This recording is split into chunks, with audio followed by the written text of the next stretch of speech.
যখনই আমি কিছু প্ল্যান করি তখনই বৃষ্টি আসতে হয়। আর কি করা যাবে, তোমাদের কারোর সাথে কি এরকম হয়? যাই হোক, ইন্ট্রোডাকশানটা তো দেওয়াই হয়নি। হাই, আমি Parna and welcome back to my mini blog series. আজকে ছিল ফ্রাইডে, আর তাই আজকে প্ল্যান করেছিলাম আফটার কোর্ট একটু মানি স্কোয়ার যাব। আর কোর্ট থেকে বেরিয়েই দেখছি বৃষ্টি শুরু হয়ে গেছে। কিন্তু প্ল্যানটা তো অনেক দিন ধরে ছিল, তাই আর প্ল্যানটা ক্যান্সেল করলাম না।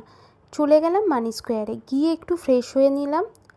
দেন আমি চা আর কেক অর্ডার করে একটু ওয়েট করছিলাম রিনি আসার জন্য।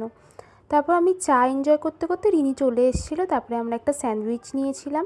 স্যান্ডউইচটা খেয়ে আমরা খাওয়া দাওয়া সেরে নিয়ে গেছিলাম একটু মার্কেট 99-এ। মার্কেট 99-এ খুব সুন্দর সুন্দর জিনিস পাওয়া যায়, হোম ডেকোরের জন্য ভীষণই ভালো। তো আমিও কিছু কেনাকাটির ছিল, তো সেগুলোই সেরে ফেললাম। তারপরে মার্কেট 99 থেকে শপিং সেরে আমি গেছিলাম ওয়েবসাইটে, গিয়ে দেখলাম সেল দিচ্ছে। বাট বিশ্বাস করো, সেলে ওয়েবসাইটের অবস্থা খুবই বাজে ছিল। আমার তো সেরকম কিছু পছন্দই হয়নি, সো আমি কিনিনি। টাটা, দেখা হচ্ছে নেক্সট